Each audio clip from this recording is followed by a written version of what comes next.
So hello everyone, welcome back to my YouTube channel. तो आज के इस वीडियो पर मैं आप लोगों को एथिक्स सब्जेक्ट का सिलेबस के बारे में डिस्कशन करने वाली हूँ, क्योंकि कोई भी सब्जेक्ट को पढ़ने से पहले उसका सिलेबस का नॉलेज होना बहुत ही ज़्यादा इम्पॉर्टेंट होता है। अगर आप लोग कोई भी प्रिपरेशन कर रहे हो कंपटीशन का, तो उसके लिए सिलेबस पर सबसे ज़्यादा फोकस होना चाहिए। और इस वीडियो पर जो भी सारे टॉपिक्स हम बताएंगे वो आने वाले दिनों पर एक एक करके टॉपिक हम पढ़ाते जाएंगे, खुद का नोट्स से चाहे बुक से, एकदम स्मूथ तरीके से। तो ऐसे ही इन्फॉर्मेटिव वीडियोस पाने के लिए हमारे चैनल को लाइक एंड सब्सक्राइब ज़रूर कर लीजिएगा।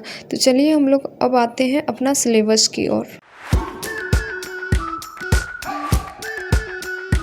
तो आज के इस वीडियो पर हम आप लोगों को एथिक्स का सिलेबस के बारे में बताने वाले हैं कि आप लोगों को एथिक्स में कौन कौन सी चीज़ों को पढ़नी है, कौन कौन सा टॉपिक को पढ़ना है, एक्सेट्रा। और जो भी सारी चीज़ें हम यहाँ पर लिखे हुए हैं वो सारी चीज़ें ये बुक में आप लोगों को दिखाऊंगी कि ये बुक में जो जो चीज़ें दी हुई है एथिक्स का सिलेबस में, क्या वो सारी चीज़ें ये नोट्स में कवर है या फिर नहीं है। ठीक है, ये बुक यूपीएससी का सिलेबस का बुक है और एथिक्स का जो सिलेबस इस बुक में दिया हुआ है वो बहुत ही ज़्यादा थ्योरी टाइप का दिया हुआ है, आसानी से नहीं समझ में आ रहा है। हम अपना नोट्स में इसको अलग अलग तरीके से डिवाइड करके ताकि आप लोगों को अच्छे से समझ में आए, इसीलिए इसको बनाए हैं।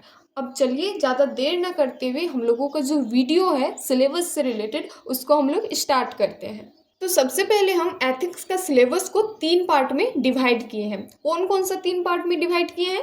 पहला है बेसिस ऑफ एथिक्स, दूसरा है एडमिनिस्ट्रेटिव एथिक्स और तीसरा है जो कि थ्योरेटिकल एथिक्स।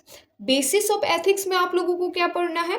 एटीट्यूड्स पढ़ना है, इमोशनल इंटेलिजेंस पढ़ना है और साथ ही साथ वैल्यूज़ को पढ़ना है। बेसिस ऑफ एथिक्स का मतलब क्या होता है? Basis of human behaviour, human का बिहेवियर को आप लोगों को पढ़ना है कि ह्यूमन किस तरह से बिहेव करता है, किस तरह से सोचता है, किस तरह से कोई भी चीज़ के बारे में वो अपना माइंड में थिंक करता है, बिहेव करता है, वो सारी चीज़ें। दूसरा जो पॉइंट है वो है एडमिनिस्ट्रेटिव एथिक्स। उसमें आप लोगों को क्या पढ़ना है?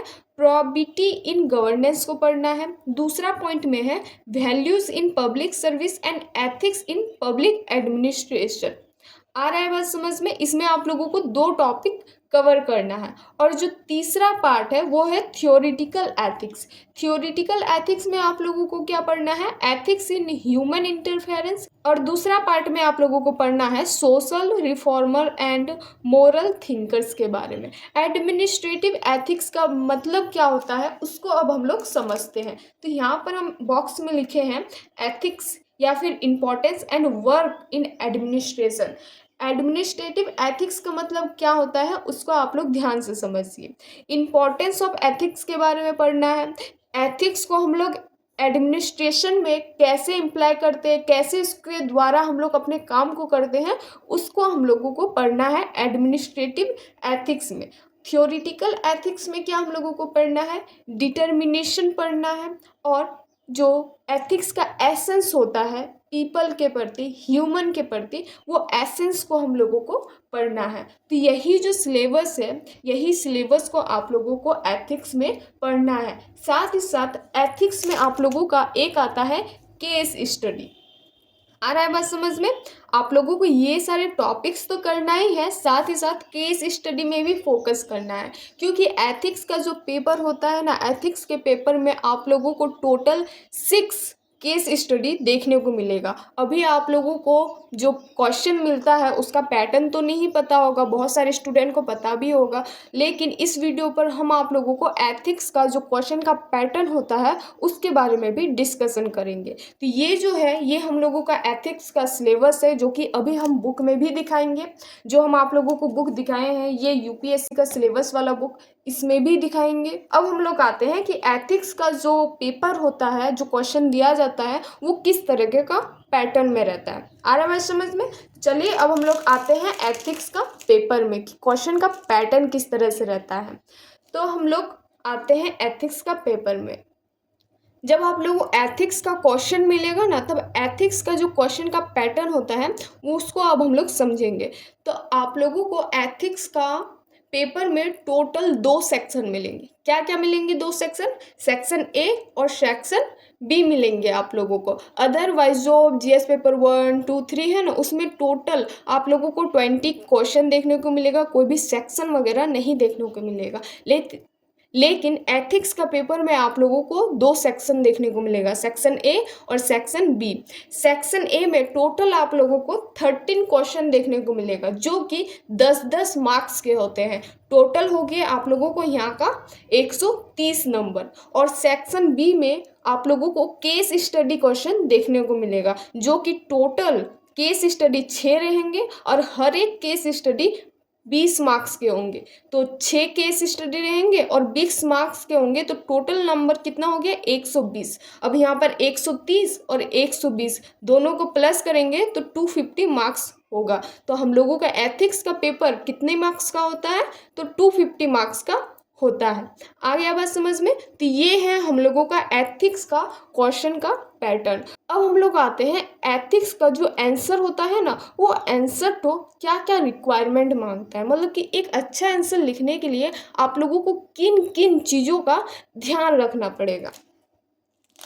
तो उसके लिए हम नेक्स्ट टॉपिक बनाए हैं रिक्वायरमेंट, कि एक सही आंसर लिखने के लिए, एक अच्छा आंसर लिखने के लिए आप लोगों को कौन कौन सी चीज़ें रिक्वायर होती है। तो सबसे पहला जो है स्किल, वो है आर्टिकुलेशन स्किल। आप अपने आंसर को किस तरह से सजा सजा के लिखते हो।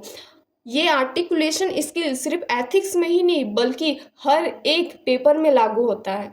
और उसके बाद है सेकंड पॉइंट में एग्जाम्पल, जो कि बहुत ही ज़्यादा इम्पॉर्टेंट है।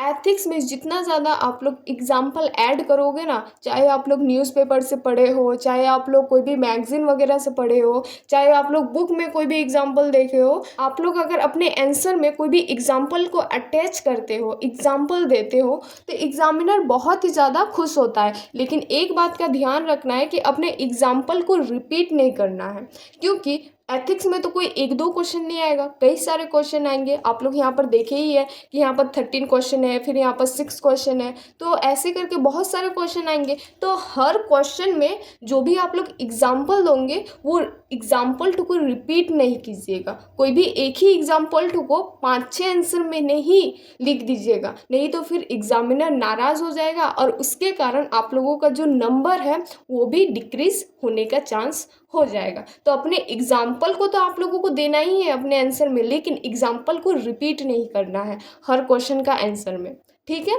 अब तीसरा जो पॉइंट है, जो कि आप लोगों का आंसर को एक क्वालिटी वाला आंसर बनाता है, वो है एडमिनिस्ट्रेटिव फिजिबिलिटी। मतलब कि आप लोग जो भी आंसर को लिखते हो ना, वो एक एडमिनिस्ट्रेटिव फिजिबिलिटी के अनुसार होना चाहिए। आप लोग सिविल सर्वेंट बनने का सपना पा रहे हो, उस सपने को पूरा करने के लिए आप लोग यूपीएससी का एग्ज़ाम दे रहे हो। तो यूपीएससी का एग्ज़ाम दे रहे हो तो अपने आंसर को भी उसी की तरह से ही सोच कर लिखना पड़ेगा। इसीलिए हम यहाँ पर लिखे हैं एडमिनिस्ट्रेटिव फिजिबिलिटी, और इसमें आप लोगों को सिविल सर्वेंट इम्प्लीमेंट, मतलब कि आप लोगों को एक सिविल सर्वेंट की तरह सोचना है और अपने आंसर को उसी तरीके का ढंग का लिखना है। तभी आप लोगों का जो आंसर देखकर एग्जामिनर बहुत ही ज़्यादा खुश होगा और अच्छा से अच्छा नंबर मिलेगा आप लोगों का आंसर में। अब हम आते हैं कि जो ये सिलेबस हम आप लोगों को दिखाए हैं ना एथिक्स का, वो सिलेबस को अब हम आप लोगों को ये बुक में दिखाते हैं, जो हम आप लोगों को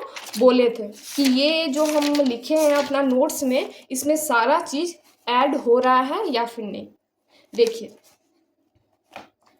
ethics, interference, determinants, consequences in human action, ethics, prevention, ये जो सारी चीज़ें लिखी हुई है ना, ये सारी चीज़ें हम यहाँ पर ऐड किए हुए हैं। ये जो सारी चीज़ें आप लोग देखने को मिल रहा है ना, ये एक टॉपिक के माध्यम से हम आप लोगों को बताना चाह रहे हैं कि ये एक टॉपिक में हम कन्वर्ट कर दिए हैं। साथ ही साथ इधर भी आप लोग देख सकते हैं public and civil services, probity in governance, तो यहाँ पर आप लोगों को देखने को मिल रहा होगा probity in governance, values in public service and ethics, जो कि यहाँ पर आप लोगों का दिख रहा होगा पब्लिक एंड सिविल सर्विसेज।